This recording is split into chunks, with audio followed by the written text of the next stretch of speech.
Hello, animation fans, and welcome to another iAnimate podcast. I'm your host, Larry Vasquez, and you're listening to episode 101.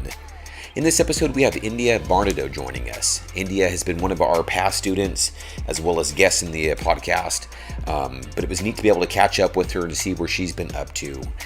She's recently released her own direct short film, Cat Moth, and since then she's worked on such films as The Sea Beast, The Willoughbys, and Across the Spider-Verse. So it was just a neat opportunity to get her in one-on-one and talk with her at where she's been and what she's been up to. Check it out. Awesome. So good to see you. Yeah, you too. Yeah.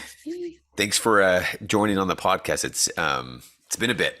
Yeah, no problem. Yeah, it's I know you messaged me a while ago, and I was like, great, I must remember to email Larry. Yeah. So.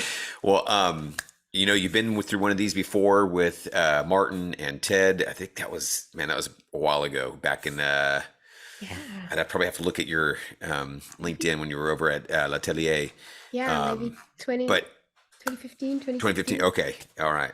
Well, I always, again, like to thank my guests. So thank you so much for taking the time. I know trying to get this coordinated already here recently was a little bit tricky. It sounds like you're busy, so that's a good thing. Yeah. So thank you for taking some time with us. And thank you. Yeah, thank you for having me. And yeah, I'm excited. All right. I love hearing the accent again, though. I get that a lot. So, as I mentioned before, it's been a bit since we've had you on the podcast. Now it's one-on-one. What has, that was back in 2015. I think you mentioned here, 2014, you took some workshops with us at iAnimate, jumped into L'Atelier with Ted and Martin. Yeah. It's been a long time since then. So what have you been up to since then? Oh, that's been a while. So yeah, I worked at L'Atelier. We finished Ballerina. And then I started work. I was taking Cat Moth more seriously at that point, and I was doing a bit of freelance. So I worked at NPC, Studio AKA. I did a little bit of freelance in Finland at Troll VFX. Lots of bits and pieces here and there. And then we came to Vancouver. I went to work at Braun. So we worked on the Willoughbys. Yes. I actually was kind of going through your LinkedIn again, and I actually had a podcast with Wes Mundell. Oh, cool. Yeah. That was a lot of fun. Yeah, he's great. Yeah. And a great, a really interesting concept for the Willoughbys, but I loved the style. I think that was a lot of fun. Yeah. So we can talk more about that here as we kind of go, but I'm just kind of curious where, you've been since then. So now when you mentioned you were doing, was it freelance for some of these companies in... you mentioned NPC. Was that back in Europe? Yeah, that was back in the UK. So did you go back over there, or are you doing it remotely? We went back. So okay. we moved back from Montreal for about a year and a half to London. Okay. And so yeah, I was working there on and off and doing the film at the same time. Okay. And then I think September 2017, I moved to Vancouver with Martin. And yeah, started work at Braun, and then after Braun, I was going to take a little gap, and then I ended up getting swept up into Superseed Studios. Yep. And working on Oddworld, which is pretty cool. Jason Schum. Yes. One of our past instructors. I've had him on podcast as well. Oh, sweet. Yeah. That was a lot of fun, and then that was just about as I just started there before the pandemic, but then the pandemic started to take hold, so I did some more stuff with them. I did I did Crash Bandicoot, It's About Time, a little bit on that. Okay. And then during the pandemic, went to Sony Imageworks. They're in Vancouver? Vancouver, yes. Yeah. So yeah, they're in Vancouver. So it was remote, even though the office was about 5 minutes from my house. So that was like the saddest thing about missing that commute. You're like, yeah, exactly. Yeah. Look over. So I worked there on The Sea Beast.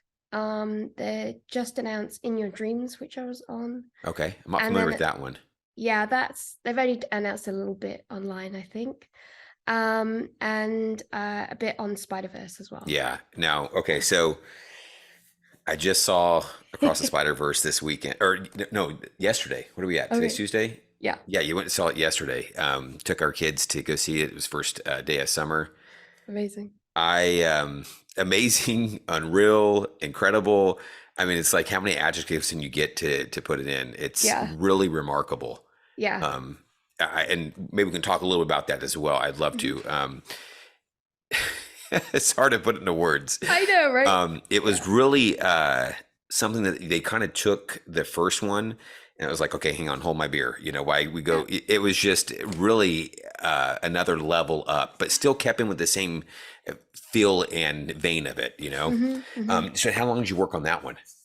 Actually, I was on that one in January for a few months, so I wasn't on it as long as some of the other animators. Okay, It was just between moving projects and things, and I felt very lucky to be able to even work on it Tip for got your that hands on time. that, huh? Yeah, exactly. Even so, like the amount of shots that you get through in that, because it's just so go go go. Uh huh.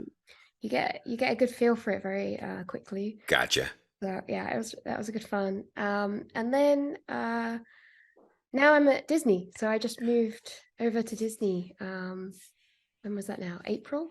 All right. I've Okay, been so there a not couple that of long months. here. Yeah, Pretty recent. That's awesome. yeah, yeah. So they opened up in Vancouver. Now, how long have they been open there? I think just about a year, Okay. maybe. I So think. pretty new there with Yeah, you being there too. yeah. Awesome, awesome. How did that gig come about, if you don't mind me asking? I Well, I think the applications came out in last July or something. So I applied then, and then I knew a few people that worked there too. So I studied at Anim Squad as well with Uh-huh. Malcolm Pierce, Yeah. who's head of he's like studio director, I think.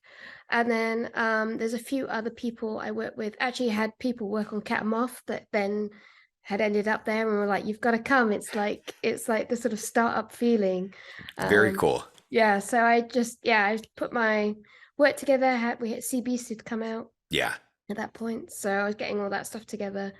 And yeah, and it went from there. Just yeah, came Now, what together. kind of projects will you guys be working on there as well? Are you collaborating with the one here in Glendale, or is it separate projects, or how's It that working? Yeah, so it's gonna be separate, at least from what I know.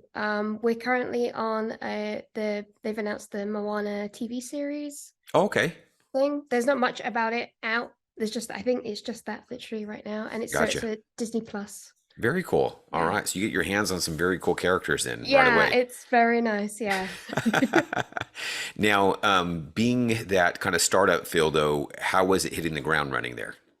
Yeah, actually, I really like that side of things. Like I like some of my fondest memories, apart from Cat and Moth, have been like the smaller studios where it's you can muscle in and help out and figure it out together. And so it has a little bit of that where we're all still kind of everyone's new, and it's all a fresh team. So it's nice to all sort of be figuring out all the bits together, and it makes for more a collaborative atmosphere, I Very think. cool. All Yeah. right. And then Martin's still at freelancing or at Superseed, or where's he at? Yeah, so he's freelancing. He's a bit with Super C, but doing some other bits as well.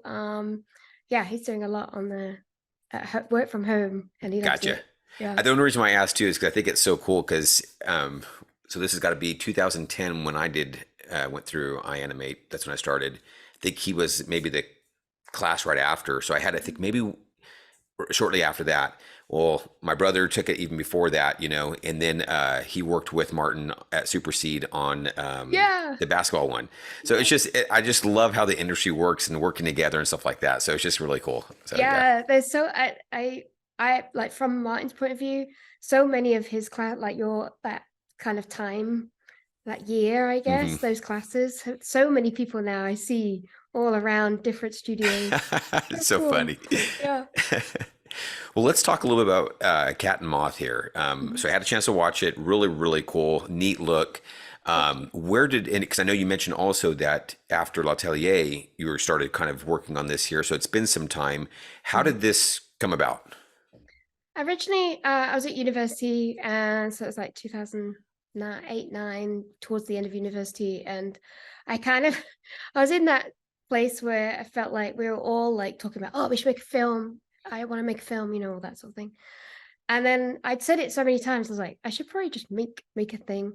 So at uni, I started like playing around with ideas, sort of animatics and some designs and stuff. And then I went into the industry, and obviously work is hard and stuff gets sidelined a little bit. So I was sort of tinkering with it here and there.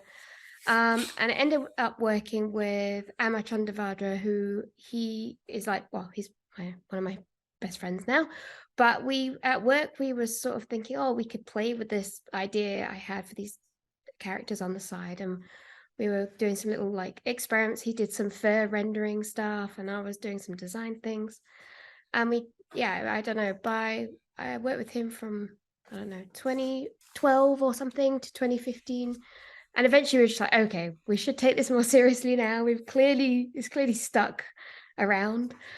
And yeah, that was kind of how it got rolling, and we just started to make it. Originally we were very like, yeah, we can do it, the two of us, and quite quickly realized we needed more people to help because we don't know all those aspects. And it sort of grew from there. That's what I basically was going to kind of ask as well. What were some of the surprises creating a short in production there? So that, you've obviously been around this at even some really cool levels, but what was it that was still surprising making your own short? Yeah, I think apart from realizing that we needed more people, there was a lot of aspects to it that I did not expect. More so, I guess maybe the people management side of things. Okay. Just because the nature of doing something for the first time, you don't know what you don't know, right? Yeah.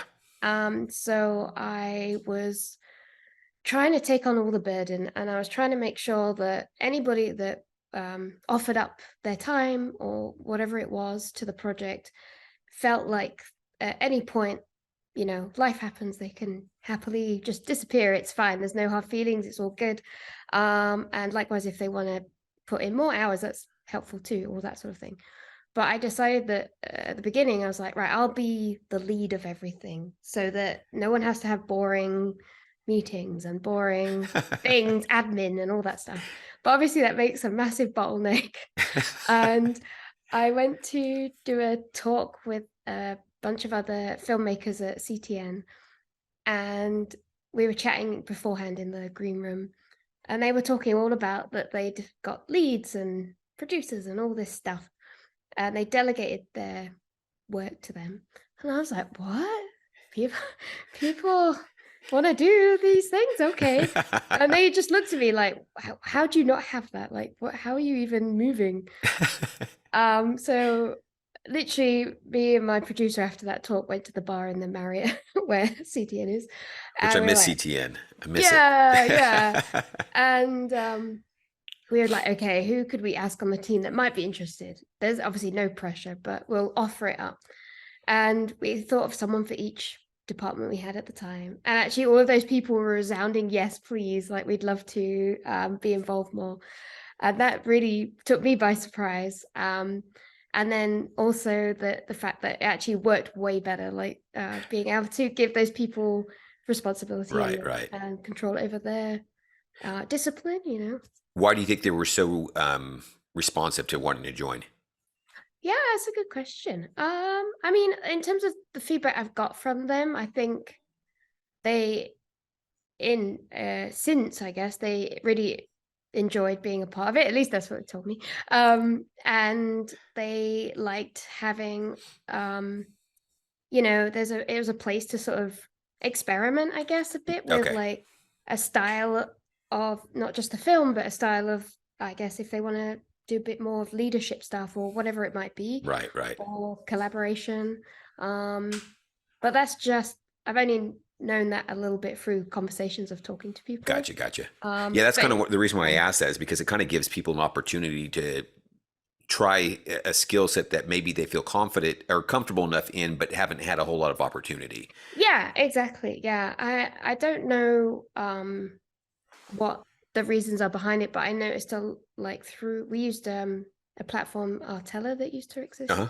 And I noticed a lot of women would approach the project.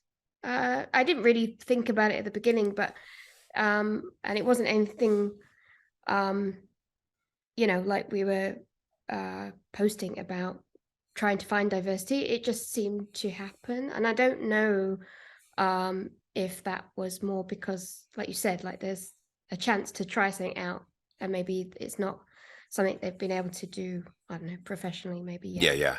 There's an animator that comes to my mind, very, very talented animator, but he wanted to kind of try a little bit in storyboarding as well. So it's stuff Cool. like that you can kind of go, well, yeah, I'd love to jump in on something like that. Yeah, exactly. Like if someone wants to try a different discipline, then it's like, yeah, let's have at it and try it and see what happens. One of our riggers went into animation, and actually now I think she's just fully in the animation like line of things. So Gotcha.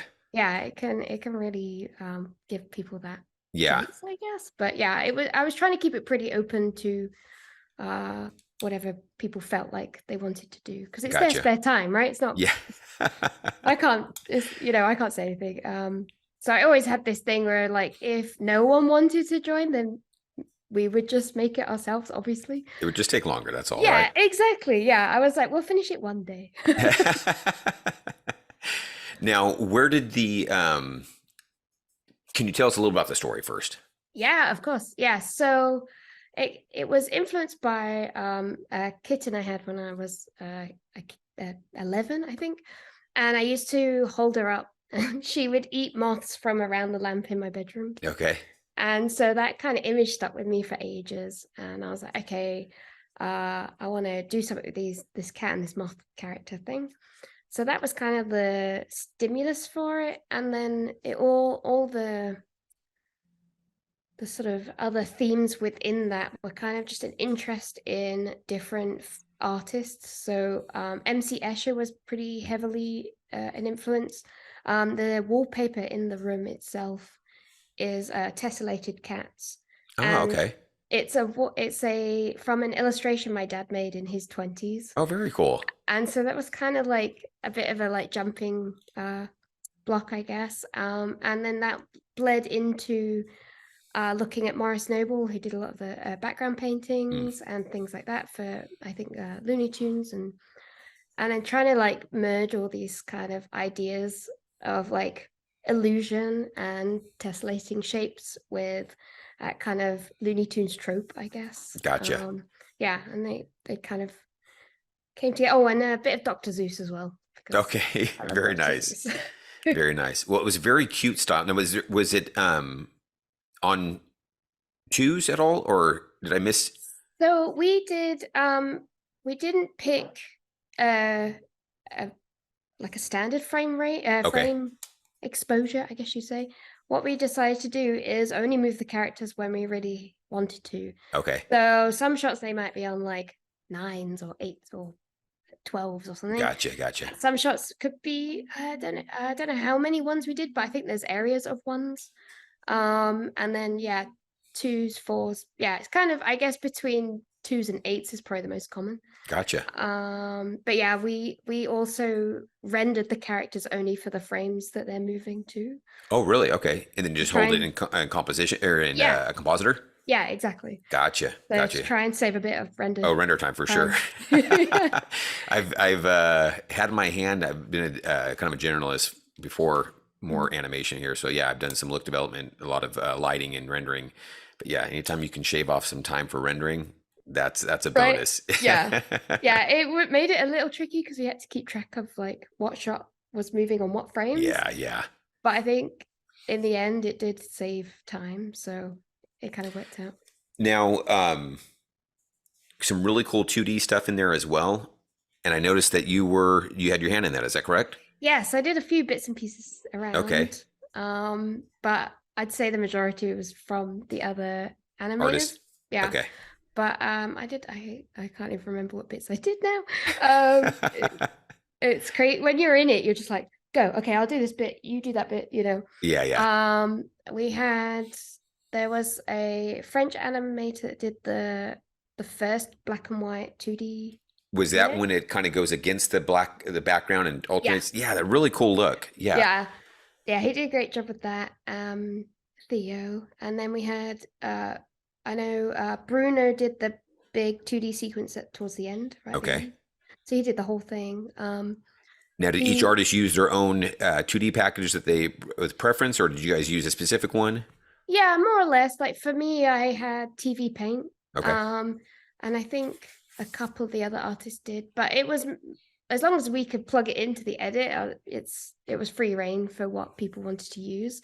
The CG stuff was obviously a bit more particular with Maya and Right. some of the fur plugins and things like that. But for 2D, yeah, it was, as long as we could Export back out and pull it yeah, in. Yeah, yeah. exactly. Yeah, then it was fine. And it's very hand drawn style anyway, so it wasn't like we were relying on 2D rigs or anything. Right, right.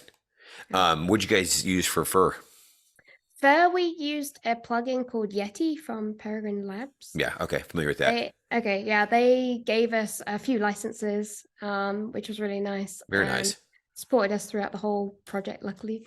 So yeah, it was Emma's idea to go with them because basically we did a lot of research in, I guess, what would be the best way foot forward, I guess, for that stuff. Yeah, yeah. And luckily they were kind enough to help us out with that. Very cool. Now, was that something unique in the pipeline that you experienced at all, or was the person who handled that one? Yeah, I did not know much about that. There was a Yeah, few bits and pieces where I could help a little bit towards when we were trying to render stuff out and troubleshooting and yeah, things. yeah. But yeah, definitely Emma was the king of that side of things. So yeah, he did it, and he designed all the groom as well, like all Nice. the cats. Like we did a lot of meetings of like fur flow, especially when the cat's head's so big. And trying to get that feeling nice and the sort of cotton candy tail Uh-huh, uh-huh. like that. The only reason why I ask is because, like I said, we've even our studio here with my brother, we've done some fur, we've done hair and things of that nature. And being in just an animation, yeah, it's you animate your shot, you ship it, and you don't even think about it on that kind of stuff. Yeah. You see the render and you're like, oh, that looks great. Until you do something like what you're doing here with production, where you're jumping into that, you can kind of start seeing where things can go a little funky, or trying to figure out how to manage it. And so yeah, it was a fun process, but it can be a little tricky. So I was just kind of curious if you kind of came across some of that. Yeah, there's a couple of little bits in there. There was a couple of tests we did on an animation test at the beginning where we moved away from having it simmed or moving with elements or anything. Uh-huh. But because of the nature of it, like obviously when the character moves and we got this sort of varied frame exposure, the fur is going to move a bit, whether you've simmed it or not, right? Right, right. So there was kind of accidentally this sort of happy thing where the fur would move and it kind of looked like stop motion because Uh-huh. it's like someone's moved it. And we were like, cool, we're gonna lean into this. Keep going, yeah. Yeah, yeah. So that was really nice, like little discovery. Very nice. Yeah. Now, who came up with the design of the cat? That was me. Yeah. Very nice. Really, really cute. Thank you. Yeah. Yeah, yeah. Um, Easy to find someone to model what you had envisioned. Yeah, we had a few modelers help out over because of the length of the projects and stuff, people dip in and out and all that sort of thing. So we had a few people help with Ditto, the cat, as Is we that the call name? her. Ditto? Yeah, we call her Okay. Ditto. And the interesting, it was definitely not easy because it's like she's basically meant to be three balls. Like you've got a head, her torso, and a Torso. tail. Yeah. Yeah. So that definitely makes it tricky with like the neck and trying to work that out with the groom and everything. That's what I was wondering, because you got a lot more stretch in there, right? Yeah, exactly. So like trying to keep that graphic as possible, and then we have the really thin tail with the massive ball on the end. So those kind of things were definitely the things that it was a back and forth between like getting the right amount of edge loops and things and getting that into rigging and seeing how it handles that. Gotcha. Yeah. It's kind of funny you mentioned the kind of three balls there. I remember doing a podcast Turbo, the movie from DreamWorks, Oh and yeah. they're talking about the snail and stuff like that. And they said basically it's three balls, Oh and it's cool. just you're kind of bouncing it that way. So yeah, kind of Yeah. similar to what you're talking about there. You got your squash and stretch, and that's your Yeah. foundation for animation using that in there. Yeah, exactly. Yeah, she has sort of flower sac type arms as well. Hmm. Like we originally, I think we even tried a bit of anatomy, but we're just like, nah, we just keep her like simple and yeah, and it's because as soon as you move her rig, that in some ways you're like, oh, it's already off model. Oh no, what have I done? How's her head change shape? Just trying to like keep all that in balance. We also had a lot to do with like her eyes and her nose and her ears, be able to move a fair amount around her head for different camera angles and things. Really? Okay, kind of like Yeah. Mickey Mouse having to. Yeah. A Okay, little, yeah. So that was really interesting with the fur as well. interesting. Yeah. So now that was just to keep the overall look that you wanted, or was it? Yeah, what was the purpose on that? Yeah, it was to keep the graphic feel Okay. because also because she's just got black dot eyes, Hmm. her eye direction is very head or angle based. Okay. Okay. So, otherwise she'd just be staring You can straight. lose the eyes that way if Yeah, it. Okay, that makes sense. exactly. So, and if we move the eyes and the nose too far without the ears, she starts to look a bit wonky. So, Okay. having the freedom to be able to shape that really helped. Very cool. Yeah, just I think it's just fun because again, a lot of stuff you don't have to even think about when you're just Yeah, animating. yeah, exactly. But Yeah, you get to appreciate it knowing though in your position. yeah, yeah. At when we were first designing, getting in the rig stage, we looked a lot at Peanuts because that came Yeah, out yeah. around the time we were starting to do all the getting the rig together and stuff. And yeah, that was a heavy influence looking at Snoopy and Gotcha. yeah. Okay, so my lead right now, Ron Smith, was worked over at Blue Sky on that project, and I did a podcast with him. So this will be our 101st podcast with you. So that was the 99th podcast. So if you want to hear any more But about kind of the Peanuts a little bit, yeah, check that one yeah, out. yeah. Those who are listening, but yeah, he kind of mentioned that having to adjust things based upon the angle that they would have it in. Yeah, yeah. It was so fun to study all that stuff that came out there. We were looking heavily. There was the teaser trailer and stuff. I remember we were all framing through it and trying to work out, and even the stuff like the fur. We really like the silhouettes of like little like I guess Snoopy has a little bit of hair and Yeah, yeah, yeah. yeah, little bits like that. Trying to how can we use that in a graphic way? The Looney Tune CG shorts as well. From Real Effects. Yeah, I Yeah, think yeah. so. I Yeah. think it was from They them. Yeah. yeah, we used them a little bit for reference for like the groom on their faces and things as well. Okay. Very nice. Yeah. Very nice. Now, I think I tried to get a podcast in with you about this. This is probably sometime last year. I don't remember when. Yes. Yeah. So now it wasn't just our schedules per se. It was a large part in regards to when this was going to be released and having to go through. So can you tell us a little bit about that process of now, working on this, get it released, and now what festivals, things of that nature? Yeah, so we've wrapped it was August 2021 and I started to apply to festivals straight away. And our first one was that November, I think. Okay. And then basically we'd apply, depending on the festival, a lot of their schedules will come out a fair amount before the festival happens, especially if they're big or anything. So we were just applying to a lot. Basically my goal with the festival circuit was to be able to network with the film, try and meet more filmmakers, try and get more in the circle, I guess, and get inspired by other people and all that stuff. And yeah, so it we just sort of we just wrapped up we're just wrapping up the last couple of festivals now. And I guess it was really hard because obviously us and the whole crew wanted to share the film straight away. But a lot of these festivals have rules where Right. you can't be in the festival if it's been online or other factors that come into it. So it's hard to hold it close to our chest for this long. Yeah. And I was like, yeah, maybe New Year we can just get it out. But there was a few other festivals we wanted it to get through and respect obviously their terms. Guidelines, yeah. Yeah. So what is the pro and con of Okay, so I mean, okay, let me back that up. So the pro of not doing the festivals is that you can release it to the public. Hey, Mhm. here's our project. Yeah. What is the positive or the pro going and holding that back and going to the festivals? What was your motive to do that? Yeah, I think the the networking was fantastic. Some of the festivals put on a really good setup, like being able to sort of speed meet with other filmmakers. Okay, And they might put on like special presentations for the filmmakers and things like that, very like cool. to teach you about, I don't know, next steps or funding or whatever it might be. And it was just a really, I felt very much more connected to that side of the industry through it. And also you get the buzz of festival buzz where at the end of it, you're like, I want to make another one now. I wish I could apply for next year, but there's no way I could make another one in this time.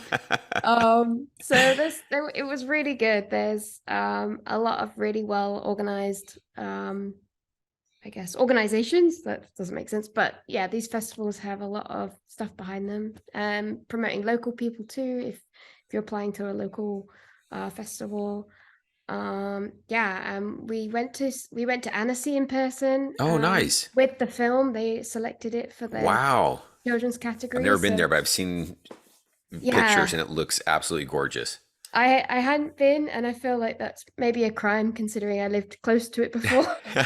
um, but it was amazing. Like the opportunity to meet other directors and not just animated films either. There was a mixture of stuff, but a lot of experimental animation too. And yeah, it was just a really lovely space, I think, for filmmakers Neat to get to, experience then, huh? yeah, to get to meet each other. And then it was a little bit of that, you don't know what you don't know, just wanted to try it, see what it was like. What's, another part of the process to sort of educate myself about. Uh-huh. Um, and and it was also another thing, we had such an international crew that we were able to send some of the crew to their local festivals too with the Nice. film. So that was a really nice opportunity for people to be able to go and represent the film. Yeah, yeah, very cool. Mm. Now, hearing this from you, is that something directing and filmmaking specifically is something that you would like to continue to go into, or just kind of, hey, in addition to animation, or I'd like to really kind of pursue this? Yeah, I have the bug now. I Okay. definitely want to pursue it. It is very addictive. There's something about, I don't know, I just love that. I love collaboration anyway. Okay.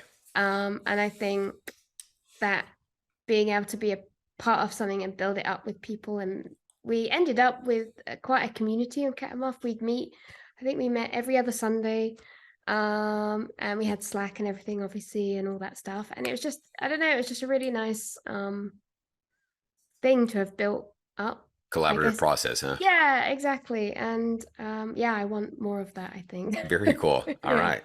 So, do you have, I mean, not that you have to say anything specifically, but do you have any other ideas for shorts in your mind that you would like to eventually do? Or you're like, Mhm. okay, now I want to kind of start spending more time doing this? Yeah, so I've been, since I finished, I've sort of been on and off writing other things Okay. and thinking about other mediums and things like that. Nothing for me right now is like solidly, like Hmm. spaghetti isn't solidly stuck on the wall yet.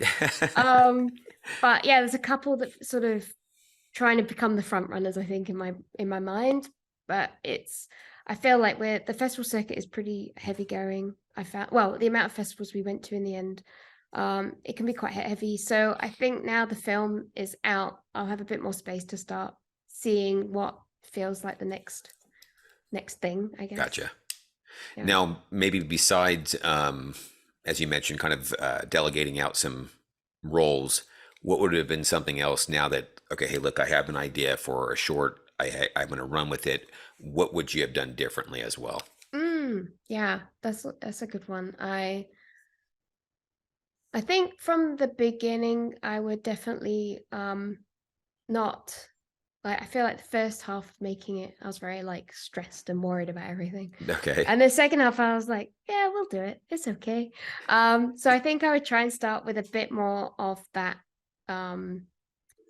feeling of, well, I feel like with Cat Moth all the way through, I knew we would finish it at some point, but I think I would start a bit more with of a relaxed feeling just generally, because I feel like stress doesn't make anything go faster, right? It doesn't do anything for anyone.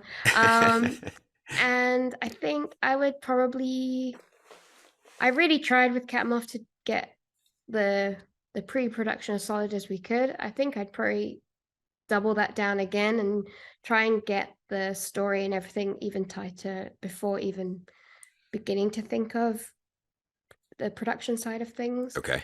And the other thing would probably get it to that point and hunt for funding, hunt for some kind of sponsorship or some backing, I think, to make it more of a like solid foundation for the whole project, I think. Okay. Try and get a bit of support through that way. Gotcha. So you got like I don't know, a producer that will follow it, will just, I don't know, have someone to attach their name to it and be willing to put a little money to. Okay. Exactly. Yeah. Gotcha.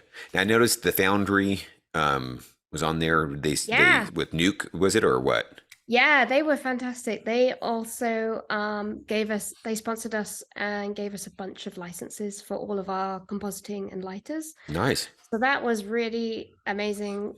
With them, in return, we basically gave them a bunch of our assets uncomposited so that they could use them for demos and things. Oh, very cool. So yeah, there's a few, if you go on their sites and things, there's a few demos where they've used Cat Moth around. Awesome. That's fantastic. They were really great. So that's, I love kind of giving them a shout out for that. That's why it's always neat to see when they're willing to kind of help out artists. So now it was composited in Nuke. You mentioned lighters. What was it rendered in? We did Arnold. Okay, Arnold. Through the Maya, in Nuke or in Maya? In Maya. Okay, gotcha. Yeah. All right. Yeah. Now, looking at kind of some of your history and background working at Netflix or Sony with Netflix, having worked on Across the Spider-Verse, CB, things like that, what were some of the things that you took into the creation of this? Oh, that's a very good question. What did I think there's a few things where we knew in production you have obviously especially bigger studios, they rightly so have quite a rigid pipeline because there's lots of people and they need to keep track of everything.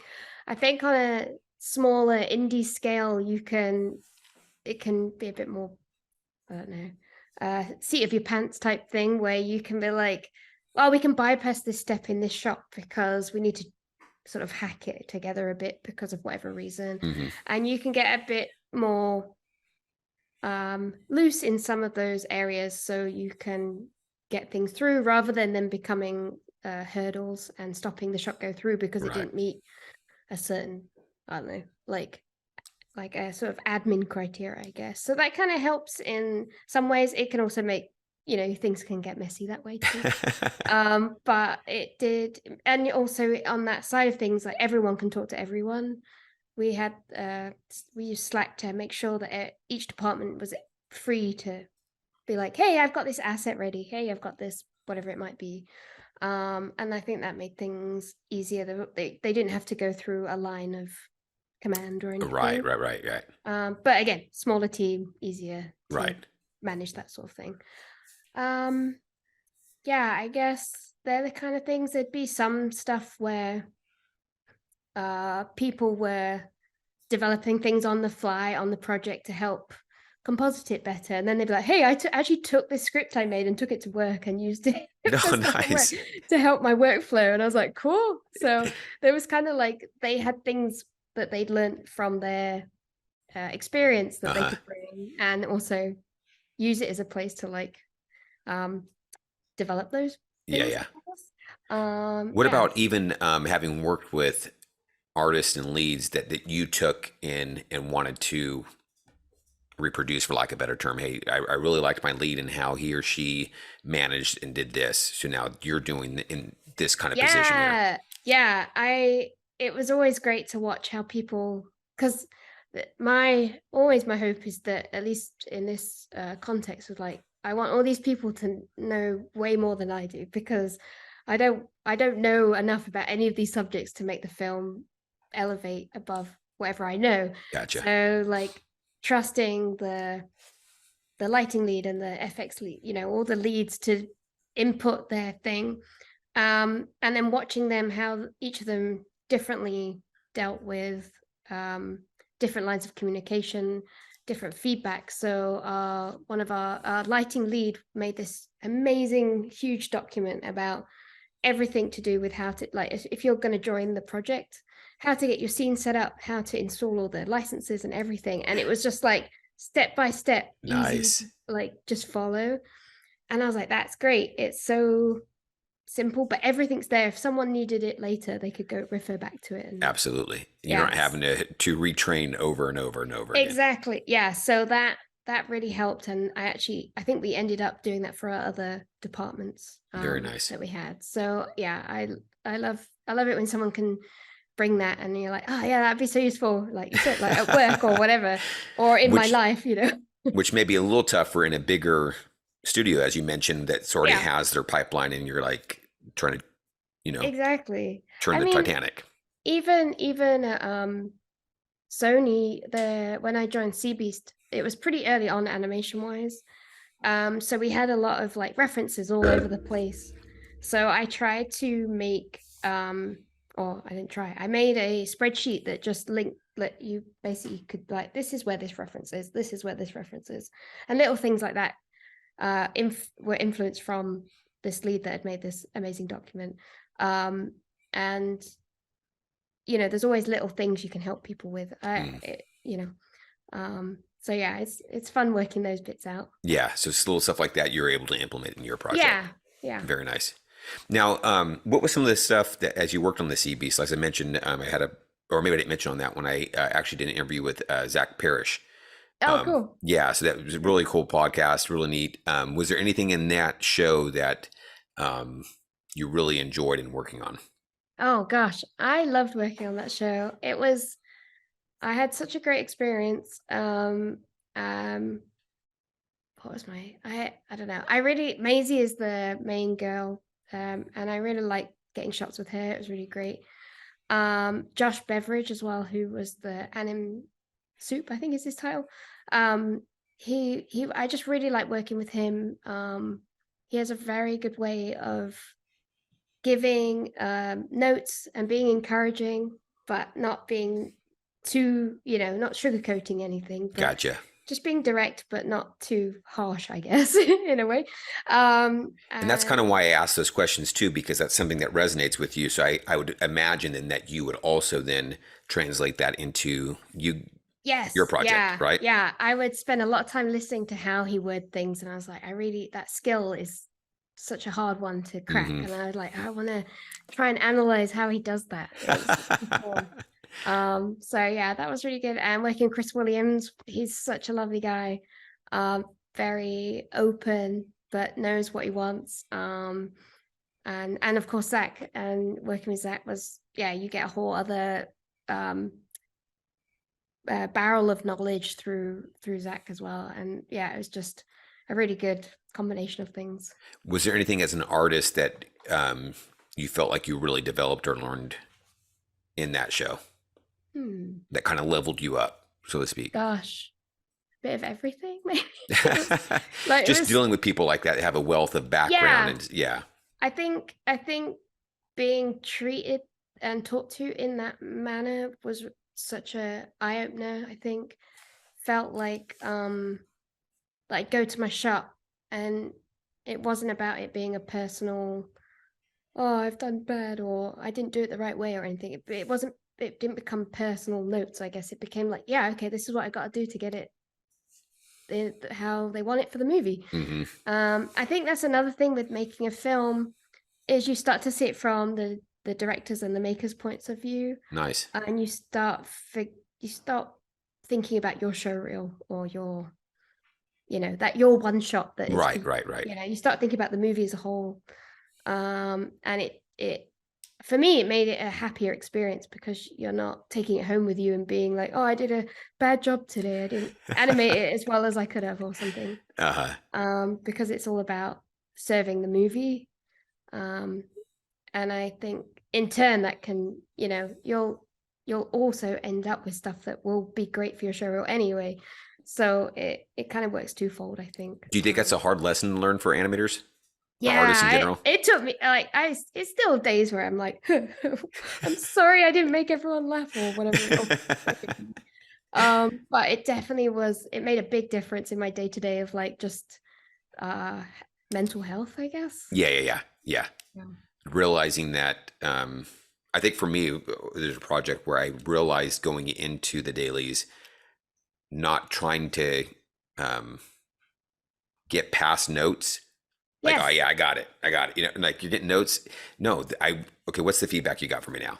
Yeah, And exactly. that was Yeah. a very different change of mind there that Mm, really helped me as an artist. yeah. And I think, depending on the experience of someone giving those notes, sometimes you have to like look through this. Josh used to say, what's the note behind the note? Okay, yeah. And being able to like decipher what is it that they're sometimes someone might try and solve something for you, and that's their note is like, oh, maybe if you move the head this way or something. And really you've got to go back to your desk and go, why are they trying to move the head that way? Like what isn't being communicated? And Yeah. then what I used to do is I'd move the head that way that they told me to and show it again. And they'd be like, nah, maybe try the head this way. And you're like, I don't get it. I But did exactly what you told me to do. exactly. Yeah. And there's times now where I'm like, you know what? I'm going to move the head a different way because I think it will communicate the idea better. And they won't have even noticed that I did it the opposite to whatever they said, but it will Right. give them the right feeling, I What they were guess. looking for, right? Exactly. Yeah. Yeah. So I think that it really, I felt very restricted before. And after that, I was like, oh, wait, this is much more freeing to be able to just communicate, worry about the communication of it. When you go back to your desk, right? Yeah, exactly. Yeah. Now, speaking of communication, that's one of the things that I've been trying to do better on because I've noticed it's bit me in the rear too many times when I don't. Is that something that you've found as well? Hey, look, if I don't understand this or what is the note behind the note, I got to speak up and ask rather than, hey, I'm just going to go back to my desk and hope. Yes. Yeah. It's tricky as well. It depends on the studio, how much, if you're allowed to. Some studios you don't get to talk to the directors like straight, Yeah. face to face or remotely or whatever. So, and also if you do have that time, but sometimes the dailies might be really fast or rushed and there's no time for questions. Blah, blah, blah. So then you obviously that's when you lean on your leads and your supervisor to be like, hey, this is what I thought it might be. Could you clarify these parts? But yeah, definitely asking questions. I definitely, when I started at Sony, because I didn't really know anybody when I started there, I thought, and I was work from home. So everyone else had worked at Sony in person at that point, and then moved to remote, but no one had really started as a new animator. Oh So man. I was like, right, I'm gonna go in with no shame. They don't know me. I'm just gonna say stupid things and hope it works out. So I would just like, I'm just gonna, if it felt uncomfortable to ask questions, like, I've just got to ask it because otherwise I'm gonna sit at home and pretend I know what I'm doing. You're going to be the one who's stuck by yourself at home going, I should have asked that. Exactly. Yeah. Like there wasn't like a friend I knew of like, hey, can I ask you this thing? So actually, I feel like there's no bad questions. Like I feel like really everyone knows that new people, or when someone's new to something, they know that they're learning and that they're getting used to stuff. And usually someone goes, oh, I didn't know the answer to that either. Yeah, thanks for asking. Yeah, exactly. So yeah, I feel like communication, it's a hard thing because you can't really hear yourself while you're in that moment. Yeah. But I think each experience you can take a little bit from and build on. Absolutely.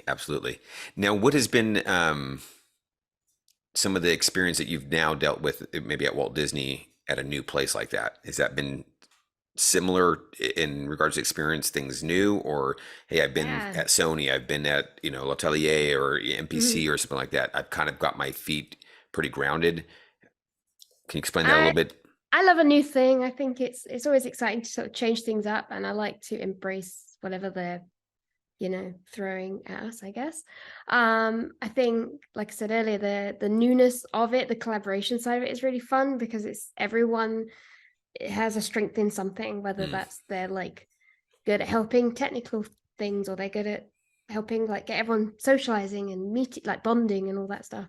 But yeah, the structure of it is really exciting to me because there's no real gatekeeping through your shots. So you get issued your shot, you get to talk to the directors directly and ask you questions and things like that. And then your first pass, whatever that may be, you can, if you wish, send it straight to the director.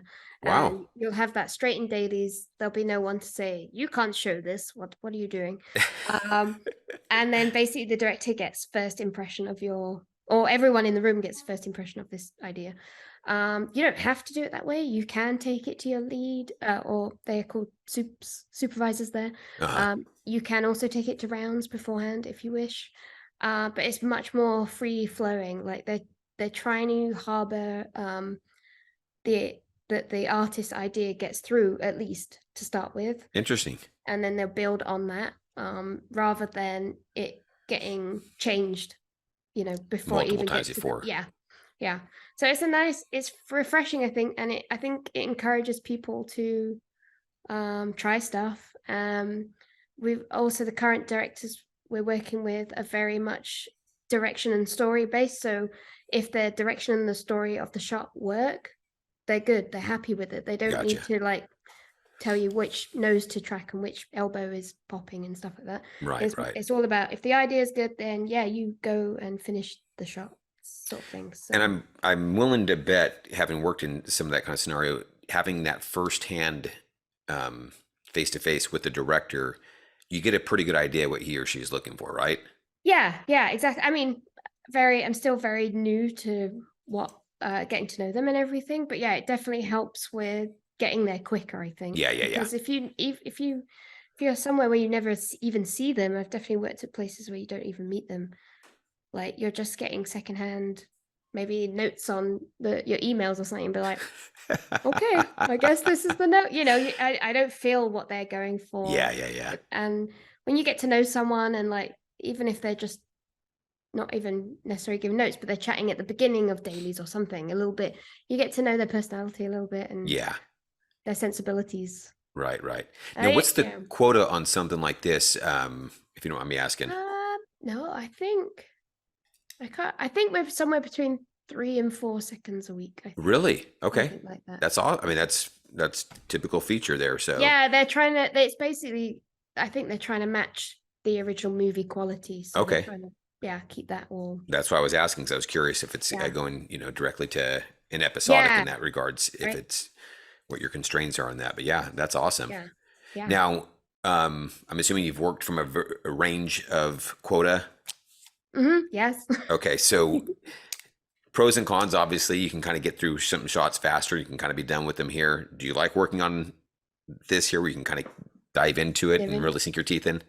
Yeah, I think starting out in commercials and things like that, beginning my career, I think was really helpful because you just have a variety of stuff, and you're spending, well, I don't know, it could be a week or a couple months on something, and then you get on to the next thing, and you can really work out like your strengths and weaknesses and the stuff you enjoy and don't enjoy pretty quickly. Like at Framestore, we were like, 1 week we're animating squirrels and the next week we're animating cars, and then the next, it's like so polar opposite, and but really useful. But yeah, that's when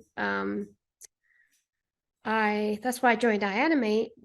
I was like, okay, it's fun doing all this stuff, but I'm not getting the quality because there's never enough time in any of those environments. Yeah.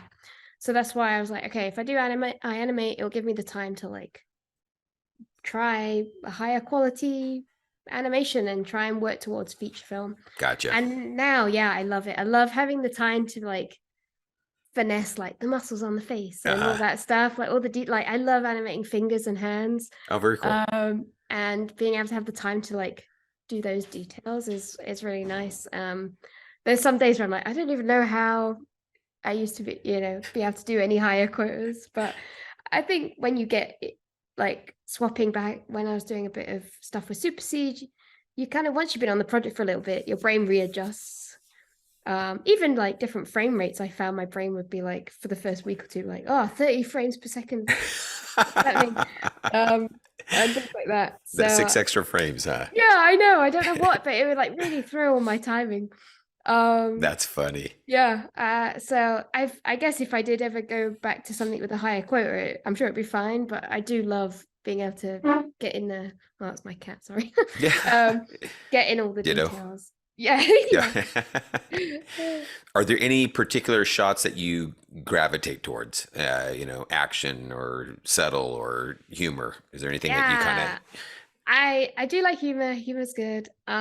Anything with hands, I really enjoy, like if they're holding something or using hands as like a means of subtext, like if they're doing I don't know, if they're doing like a rhythmic tap or something and then they stop because they've seen something, Ah, and like building in that thought process through them.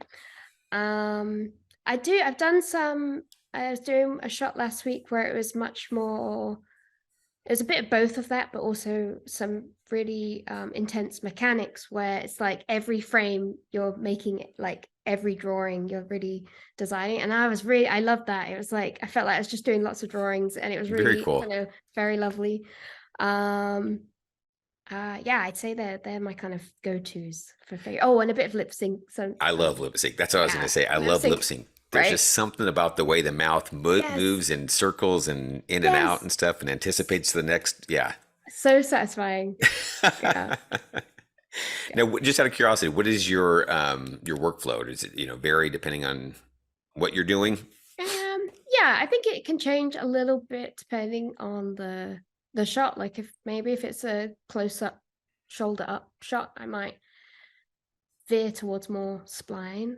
Okay. I tend to stay on step for quite a while, Okay. really, I would say. I shoot for planning. I do a lot of thumbnails and notes and things like that, especially if there's dialogue, working out rhythms. And then I will usually gather some references. They might be like pictures or they might be random videos from YouTube or whatever. They might be myself. And I kind of make this sort of mood board of stuff. And then I'll use my blocking to kind of piece all that planning together. And Okay. then usually I show the blocking as my sort of pass rather than showing lots of bits of reference and things, because Okay. I'll tend to use, oh, I like this thing, I'm going to take this like little clip, and I like this pose in this image, I'm going to use that. And I find that's really hard to like present to people, like, Okay. hey, I like this drawing and I like this picture, and this is me at on my holiday and I really like this, and then it's like You're like, make so sense of it. confusing. Yeah. Yeah. Here's the So decoder for it, the decoder ring. Yeah. yeah, so I like to say like I make this mood board of stuff it's usually just for me, and I'll have a folder of that. If something's at other studios, if something is very unclear, I might show them like a couple of one or two references maybe, just to like get a gauge instead of going straight into Maya. And then yeah, and then blocking that out, working on the keys. I might sometimes I leave it in spline, but I'll just step through instead of scrubbing, Okay. depending on the shot. But then I usually break that down pretty far, like mostly on twos, I would say. And then depending on the action, like the mechanics I was working on the other day, it was on ones, basically on steps by the end, because I was just like doing every drawing, because it's like it was such a tight frame range, and the character was moving a lot, so it's like there's no way of showing like moving this along without going into those ones. So it's whatever it takes to show the idea, I Gotcha. guess. And then from there, I will spline. Usually, what I used to call my spline day, like holding my breath, Okay. where I just like, right, I'm gonna go from frame one to the end and be like, boop, boop, boop, and spline all the way through. I generally spline in beats, so I'll take like, I don't know, one extreme to the other and spline that bit and Okay. work through until the end. And then once I've got a pass of that, I'll then go and polish through that. now I don't call it holding my breath so much because it's not as painful. But yeah. So that's actually what I was going to ask you here too. That's funny that you mentioned that it was not as painful. I was going to ask you, is there a part of the process that you feel like, man, I'm so glad I got past that hurdle, Yeah, you definitely. And if so, what is that? And then is there other parts of the process that you still like, it's just, I still have to grit through it, Yeah, spline is still like not my favorite bit, but it's become, I think the more I've worked with, especially like Willoughby's and other shows where it is blocked, like it is on twos. Yeah. It really hones in your blocking because you're basically for the whole project, you're practicing blocking. Yeah. It's really good. So that helped a lot, blocking all those shots out.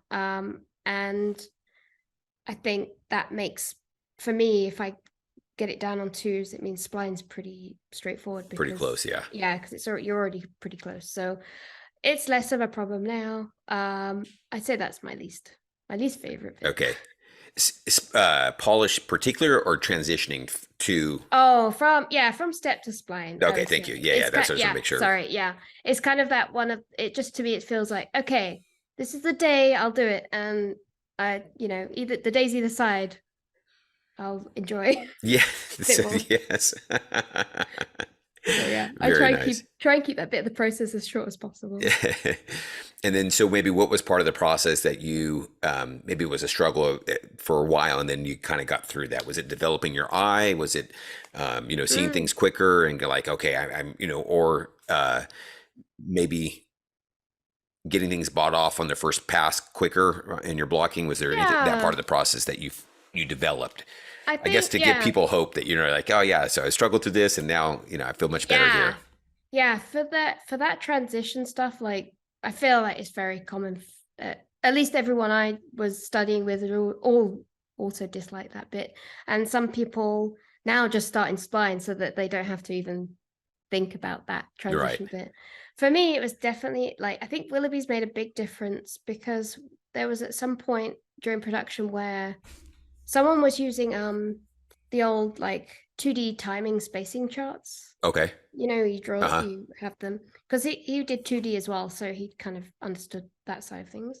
So I started not using them to animate, but using them to analyze what I was animating. Okay. And looking at my spacing and timing that way.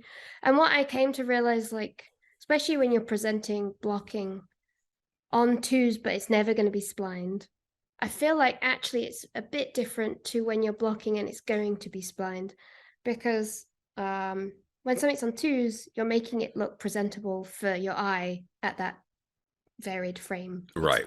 Whatever it is. As soon as you hit spline, even if it's on twos, it's adding an extra drawing, obviously, per one of those drawings. Yeah, so it kind of evens out your spacing and gets it more floaty. So I realized, like, in my actual blocking, either it's kind of a temporary pass where it's for display only, and I'm showing it as a, like, this is the idea I'm going for. Okay. It's easy for the eye to watch it, even though it's unstepped. Or there's another version of blocking where it maybe is slightly less easy to look at because you're really thinking about the spacing and how it's going to turn into spline. But maybe it's less presentable. So depending on how well I know the director or the soups or whatever, I might show like a more presentable version to start with, and then tighten up that spacing in my stepped blocking afterwards when I know I don't have to show it at this moment in time.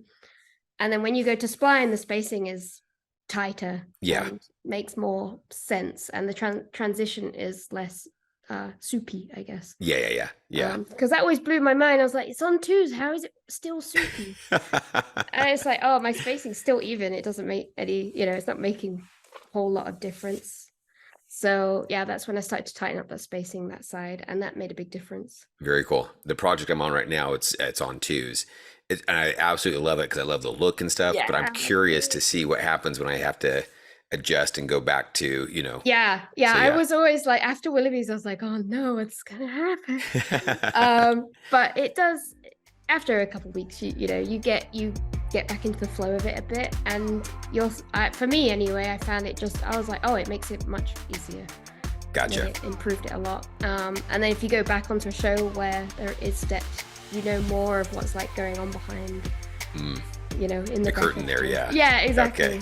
Yeah. Very cool. That's good to know. That's very good to know. Well, India, I don't want to take any much more of your time here. We're at about an hour, and I try to keep respectful for it. But I really appreciate getting to talk with you. You know, like I said, it's been a bit. Looking forward to trying to get you in on this. And then the podcast we had earlier was a fun one, but it shared. And so it's really cool to get a one-on-one with you. So thank you so much for this time. Yeah, my pleasure. It's been so lovely chatting. Yes, and please tell Martin we said hello. Yes, I will do. Yes. Awesome. All right, and with that, we are out.